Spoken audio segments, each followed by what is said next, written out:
来的忧伤，蔷薇的芬芳，泪落两行。伤掩盖或遗忘，阴谋和真相，谁来担当？剑缠绕在心上，挥不尽荣光，如泣如偿。叹命运太跌宕，怨气太痴狂，像梦一场。这恩怨难断，岁月总难当，豪情壮志与天地共享。无畏无惧，携手闯，表到地老天荒。当硝烟散尽，跌落尽时光，若只真只幻，热血燃沙场，一路笑傲，死也八荒。八荒之上，日出东方，俯瞰众生和苍茫。莽荒之上，侠骨柔肠，不负天下和理想。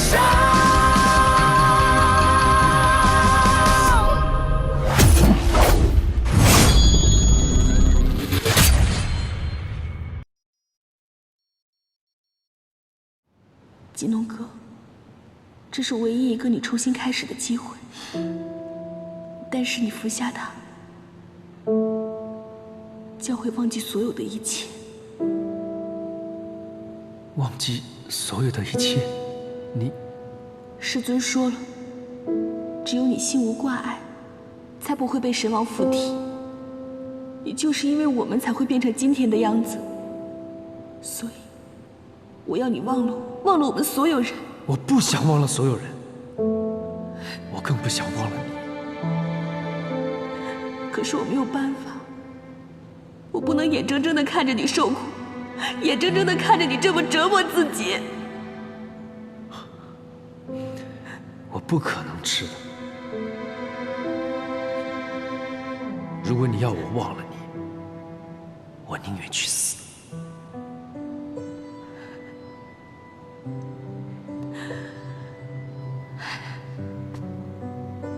我曾经以为我喜欢的人是晋宁阁，我也一度迷茫。可是就在你将要被斩杀的那一刻，我才真正的明白，你才是我真正想要去守护、想要去珍惜的那个人。吉农阁，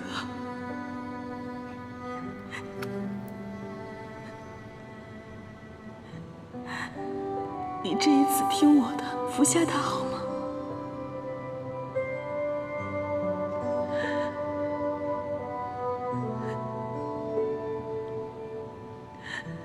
我知道你所做的一切都是为了我，所以这一次，请你再为了我服下它。就算我求求你，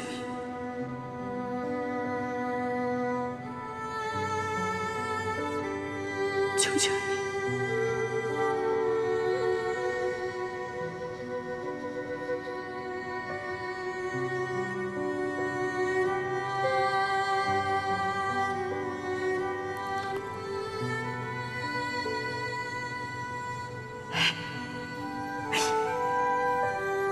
我知道你所做的一切，其实是因为被神王控制了神智。可是金龙哥，在我心里，你从未改变过，你一直都是我心里的那个金龙哥。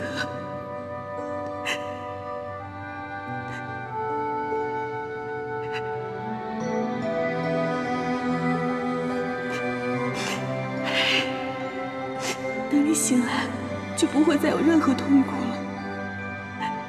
一定要好好的活下去。季农哥，我永远都不会忘记你。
有你这句话就够了。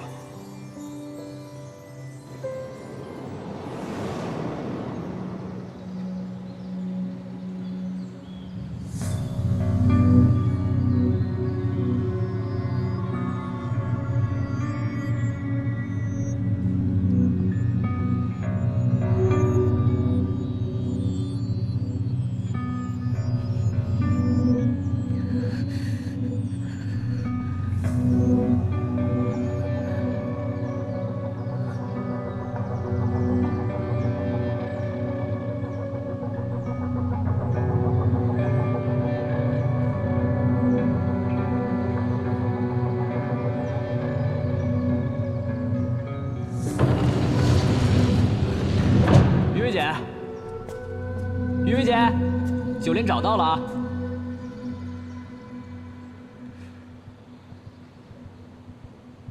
云云姐，你这是干嘛呢？你是谁？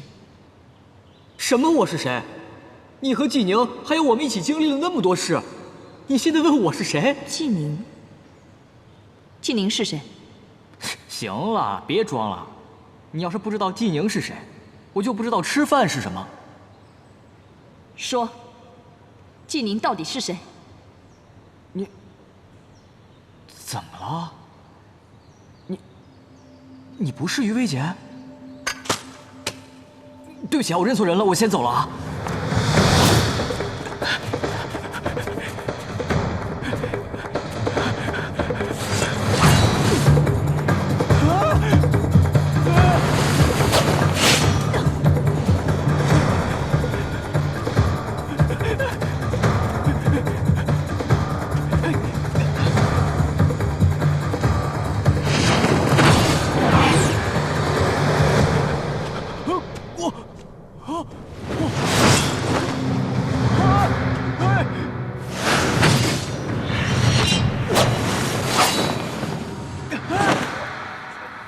别，于薇姐，我是子硕，别闹！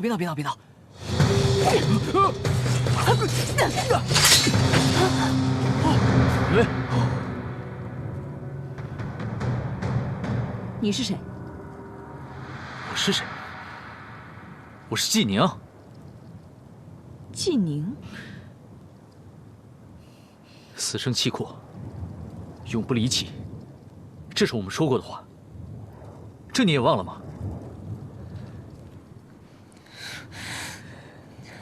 你骗我！我不认识你，我根本就不认识你！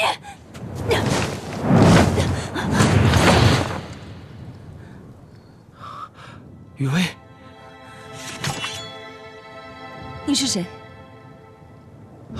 雨薇，我是东七啊。东七，你还记不记得我说过的话？你说什么？我不知道你说过什么。你们到底想做什么？我曾经告诉过你，如果混沌之气不可控制，一定要传讯于我。雨薇，你千万不要被混沌之气所控制。雨薇，你一定要马上清醒过来。一旦你被混沌之气所吞噬，你就会彻底忘记你自己。你到底在说什么？我怎么什么都不记得了？我是余薇，我到底是谁？我到底是谁？余薇，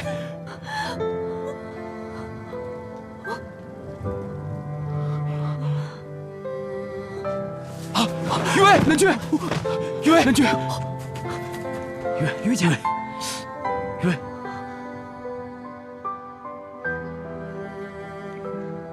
他怎么会这样？余薇怎么样了？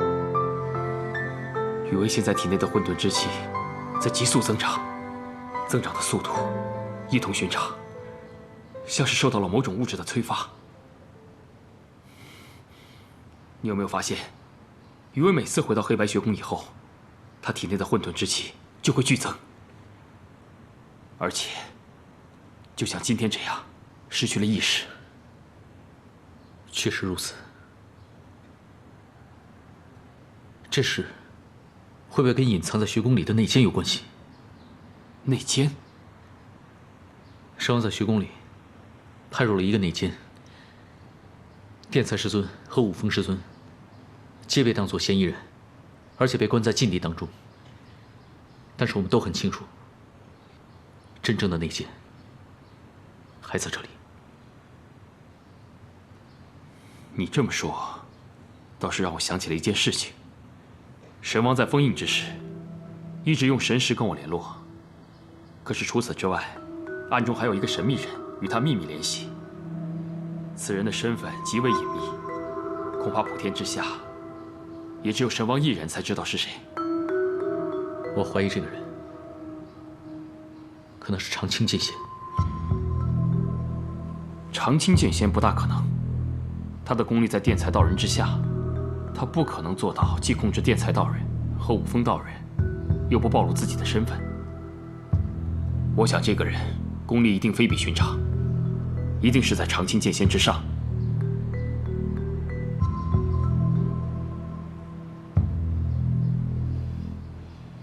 君宁，君宁，余薇，余薇，我在这儿。我没有伤到你吧？我没事。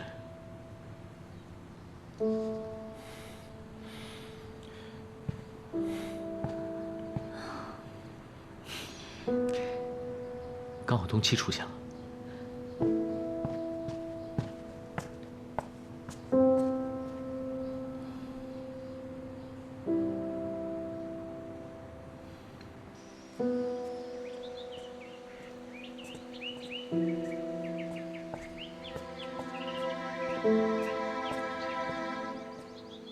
你为什么不辞而别？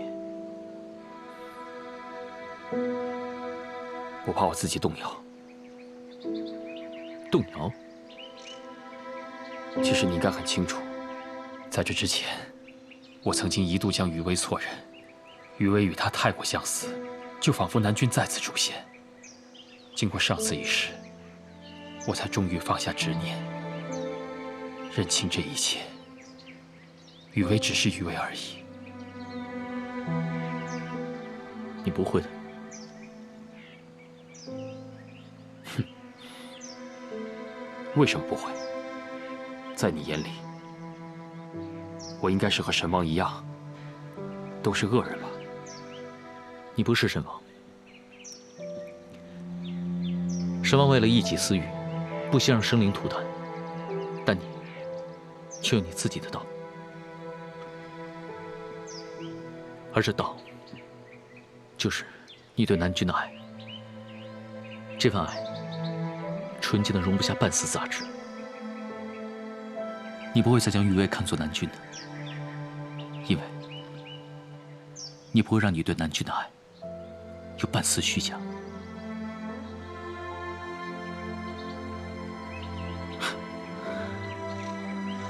真是没想到，在这个世界上最懂我的人，居然是你。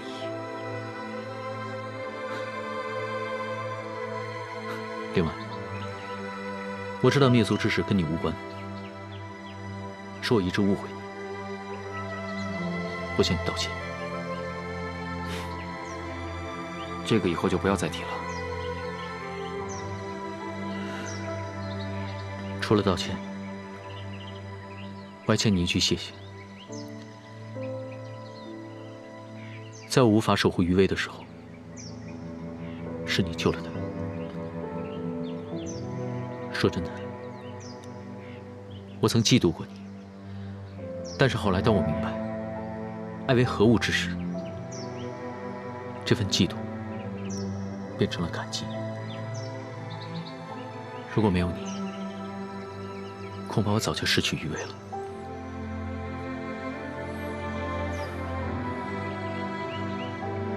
季宁，请你好好对他。你放心，不管何时何地，我都会守在余威身边，不让他受到半丝伤害。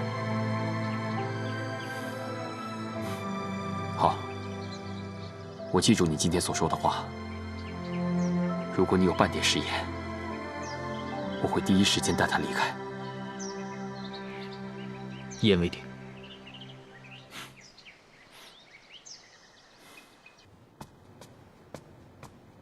报！魔族使打探到少主的消息了。少主他现在在哪儿？少主他被囚禁在黑白学宫。这不可能。神王的功力岂是仅你几人可以匹敌的？你告诉我，少主怎么会落败，又怎么会被他们带回黑白学宫？传闻，少主与纪宁对战之时，东岐忽然出现。他嘴里念叨乌鸦道人当年创下的32字真经，此法门正中神王弱点，聚天地之气将神王压制。后来纪宁他，你快说，他对少主怎么了？他废了少主的丹田。木宗师，若废了丹田，自此修为尽失，少主这些年来的努力，已然化为泡影。这让我如何面对在九泉之下的老祖？非但如此，黑白学宫还在寻找别的法门，要将神王的力量驱逐出来。岂有此理！若是将神王驱逐，少主如何能实现称霸赤明界里的夙愿？木宗师，我们该怎么办？去，召集所有族人和无间蛮门徒，我们血洗黑白学宫，救回少主。是。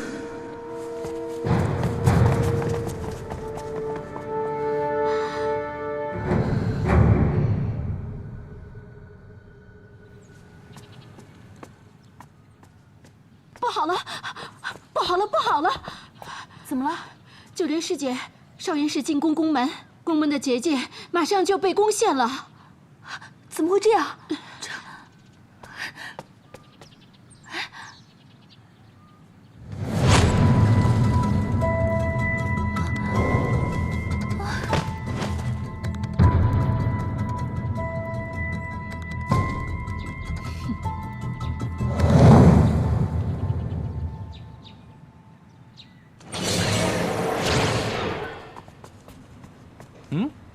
二位师尊，可还好？我们尚可自保，你们无需担心。这乌江仙府一行可算顺利。你们聊吧，我一会儿回来。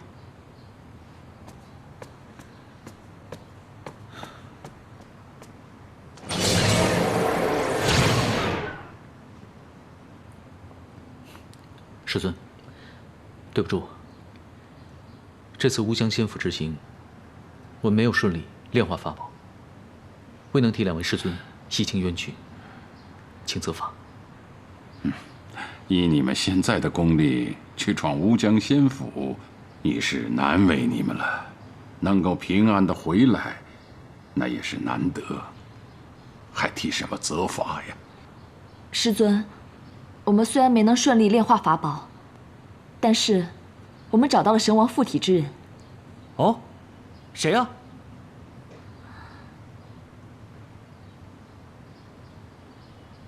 无间门门主，少岩氏少主少岩农。季农，没想到当初的季农，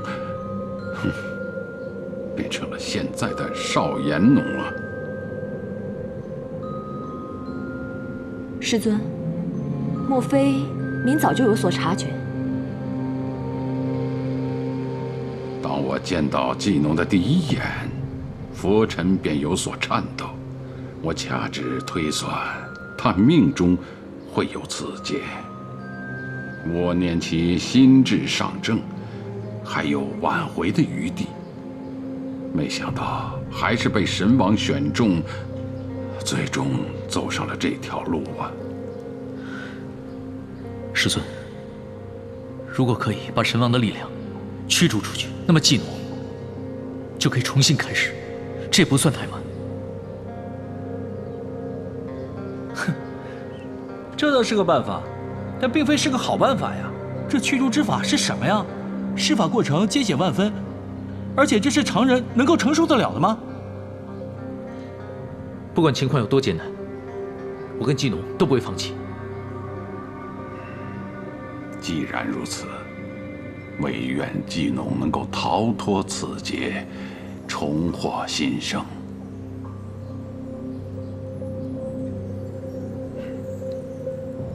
不好，有人在攻击宫门。谁这么大胆？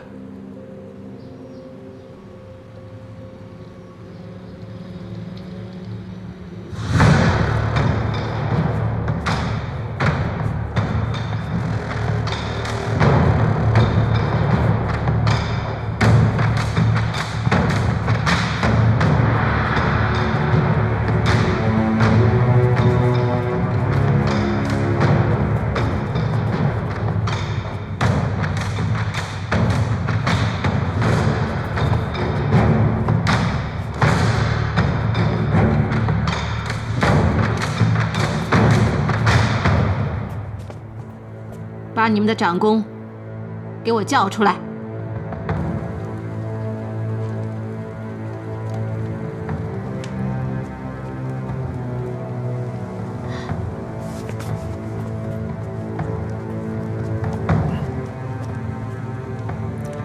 少主，墨尘，我黑白学宫乃清净之地，请你们即刻带人离开这里。如若不然，我真不敢保证少岩农在学宫的安全。哼，现在的黑白学宫早已不同往日，明霄道人尚在闭关，辩才道人和五峰道人皆被囚禁。现在，除了这些乳臭未干的弟子，也就只剩下你一个人。难道我们少岩氏还怕你不成？哦，那就尽可以放马过来一试啊！我倒要看看是你们少岩氏的人厉害，还是我长青剑仙的法力高强。不过你别忘了，这位可是你们少岩氏的少主。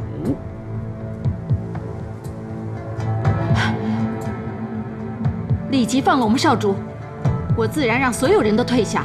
不然，你以为你手中有我们少主，我手中就没有你们的人吗？带上来。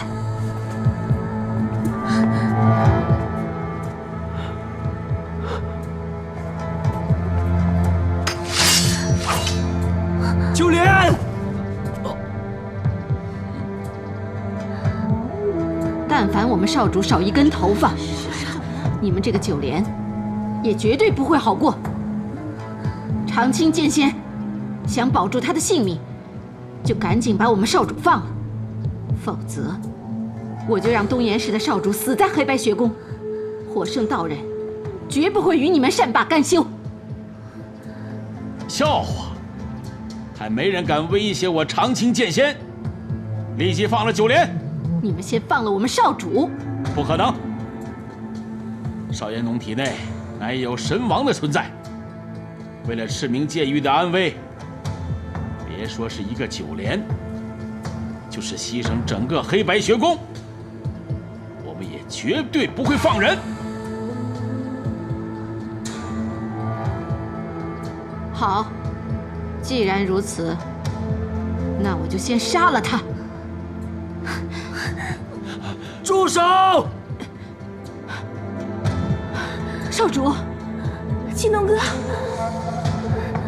墨尘，立刻带着无间门，跟少岩市所有人撤离。少主，为了一个九莲，值得吗？不只是为了九莲，我已经决定将神王从我体内驱逐。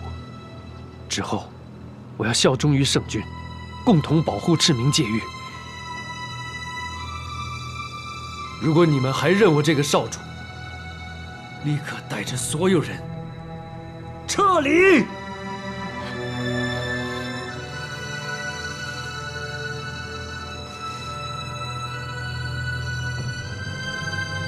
走啊！所有少岩市和无间门的人，全部撤离！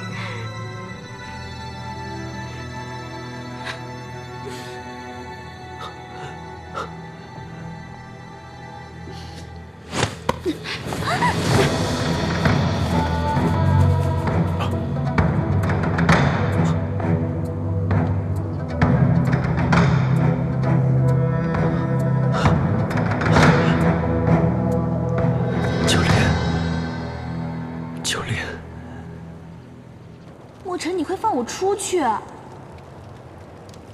我真该一剑杀了你，这样从此以后，少主便不会再为你哭为你笑。你若真的是为他好，你就应该让他留在黑白学宫，将神王的力量驱逐出去。住口！你根本就不了解少主。九莲，你知道少主的梦想是什么吗？他的梦想是成为整个赤明戒域的主宰。若是将神王驱逐，这相当于毁了他的梦。你错了。若是借助神王的力量得到整个赤明界，那季农哥就会一辈子受神王的摆布。难道你真的愿意看到季农哥变成像神王那样的嗜血暴君吗？墨尘，爱一个人，不是帮他实现愿望，而是在关键的时刻为他指出正确的道路。否则，你的爱将会害了他呀。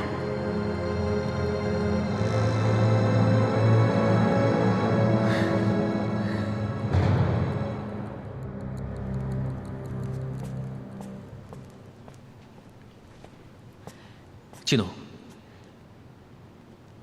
九莲的事，我都已经知道了。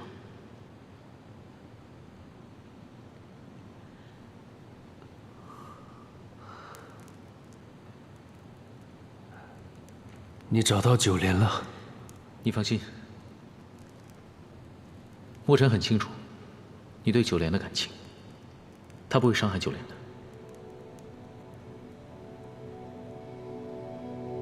还有，师尊说，驱逐之法的痛苦，并不是常人所能忍受的。你真的愿意接受驱逐之法？再痛苦，再艰难，我都一定会克服。这一路走来，我已经错得太多了，这是我唯一能弥补的机会。你放心，我撑得过去的。明白，不管发生什么，我都会在这儿。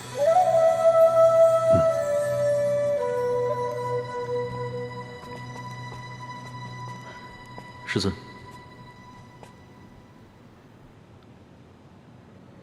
今日为师就对此人实行驱逐之法。你二位切记，在我施法之时，不论出现什么情况，都要全力以赴为我护法，否则后果不堪设想。是。是。邵延奴，你可准备好了？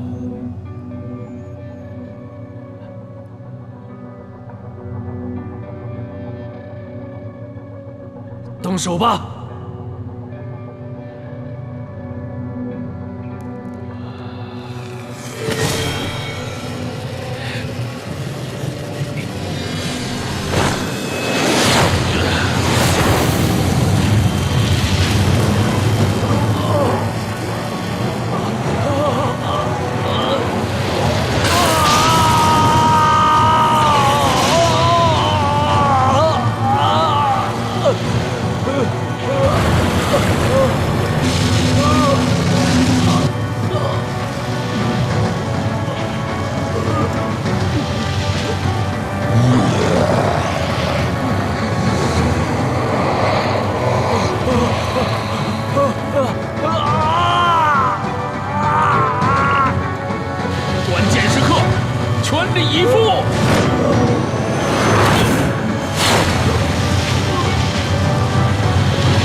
元神，追！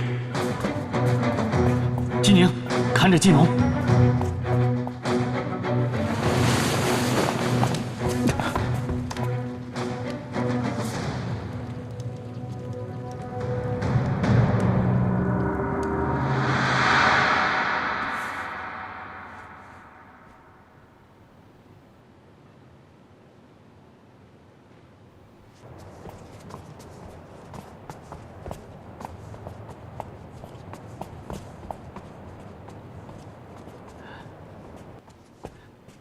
纪宁，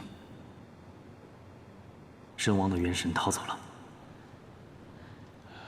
师尊，纪农的情况怎么样？看来他是丹田被毁，修为尽失，元神也受到了伤害。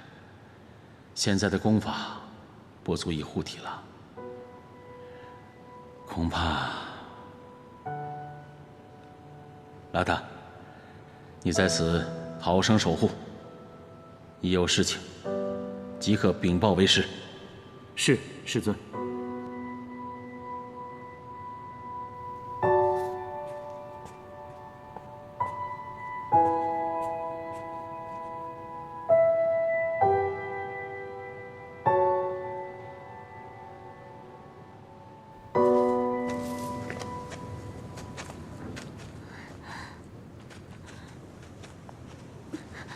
这是要带我去哪儿啊？你放心，我不会杀了你。我只是把你带到一个无人的地方，任你自生自灭。你为什么要这么对我？哼，只有你消失了，少主才会没有任何干扰，完成振兴少严氏，才能称霸赤明界域。墨尘，你要怎么对我都可以，但是你不能再让纪农哥他误入歧途了。这样用血腥和残暴换来的权力，只会让人仇视和怨恨，这样得来的天下，又有何意义呢？你给我闭嘴！你是永远都不会明白，在这个世界上，只有我懂得少主，只有我一个人。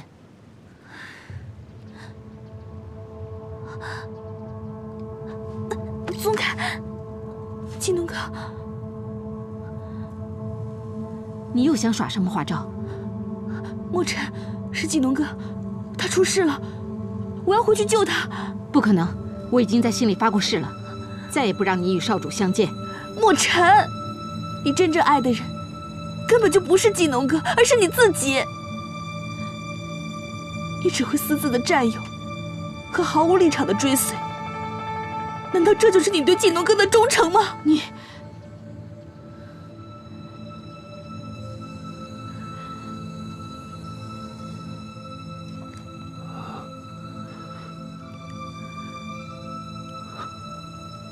季农，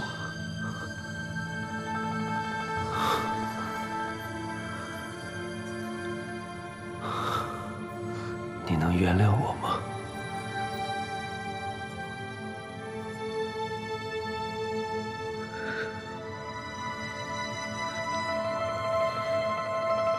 这所有的一切，都是因为你们神王所苦。这不是你的错，我没有怪你。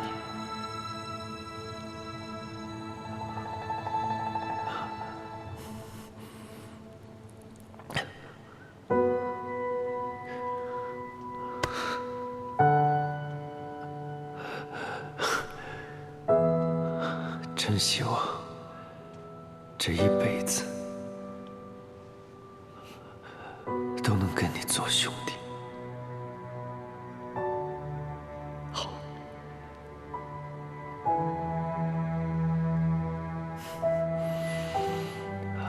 我先休息一下。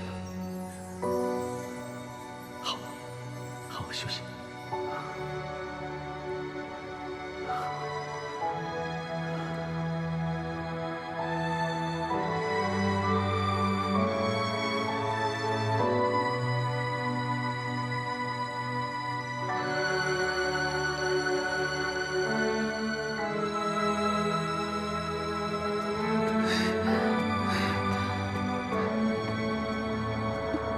九莲，九莲，你逃出来了，没事吧？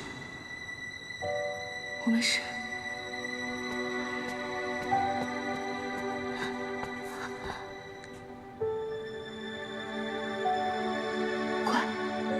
快帮我把他扶到旁边的剑阁，那边比较安静，我要给他治疗。可是你现在这么虚弱，强行施法会伤到自己的。曾经那么多危难的时刻，都是季农哥挺身相救。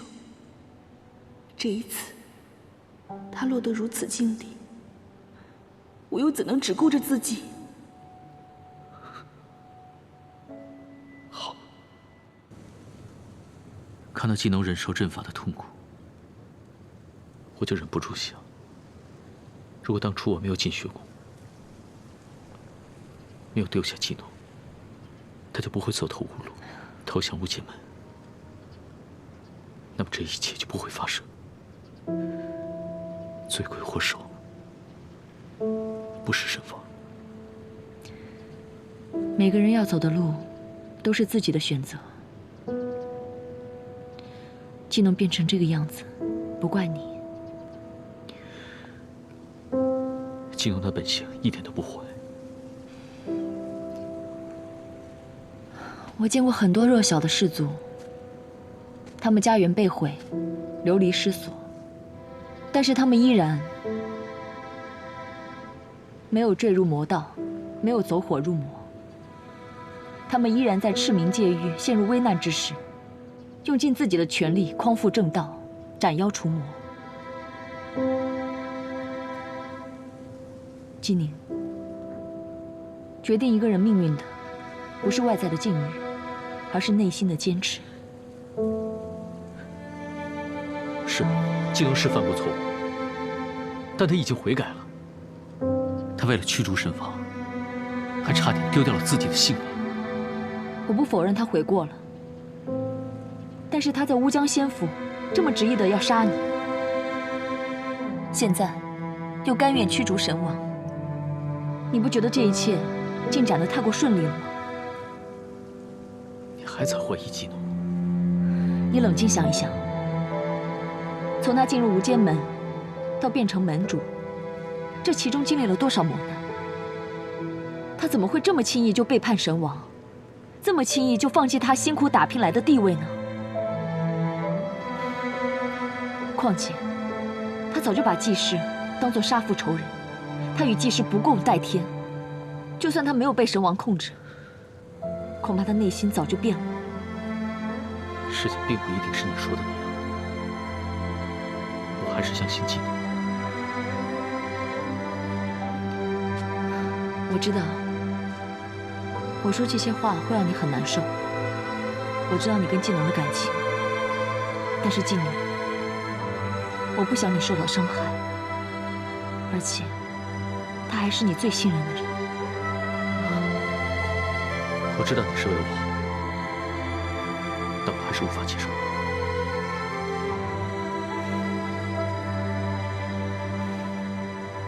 行了，我知道我说再多也没用，最终还是要靠你自己想明白。你只要记得，我永远都会陪在你身边，永远都不会离开你。谢谢。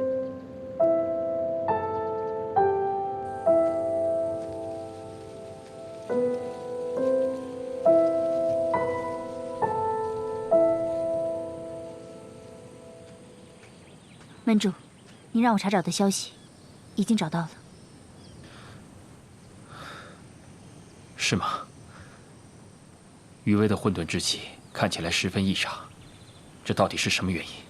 典籍记载，唯有一种法门可以造成这种情况，此法门便是诛杀技。诛杀技？传说中，这种诛杀技像一种诅咒一样，一旦受了这种诅咒，渡劫者元神破碎，全部的力量难以控制，即便传至后人，也不能消除。那如此说来，这样的症状和余威的完全相符。非但如此，此种诅咒如同诛杀胎记一般，施法者一旦被施法，不论多久，都能根据这个记号找到其后人。神王曾经说过，不管再过多久，他都一定能找到南君的后人。难道这一切都是他的阴谋？我还查到了最重要的一点，此种法门便是暗黑秘术中的一种。神王，你对南君所做的迫害，我全部要一一还回去。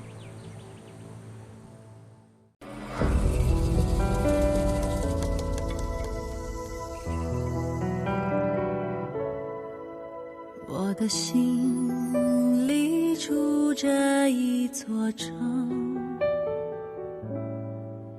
你是城里的那一扇门，我们牵着脚注定的绳，穿过一眼又一瞬红尘，手上握着万千山河，也不及你一抹红唇。你的笑让星辰都触动，你锁眉把大地都惊动。我不想做什么英雄，只愿把魂绕在你手指中。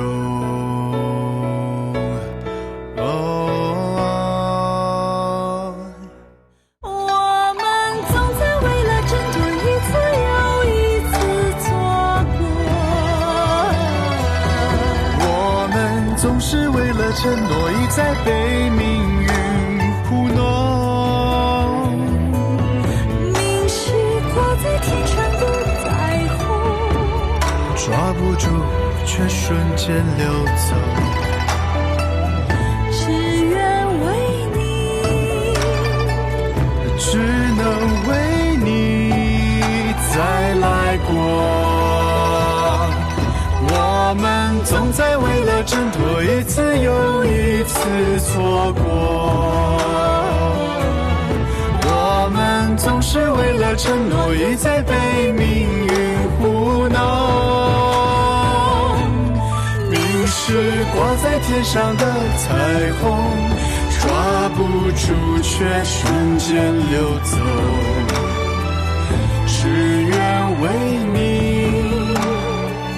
只能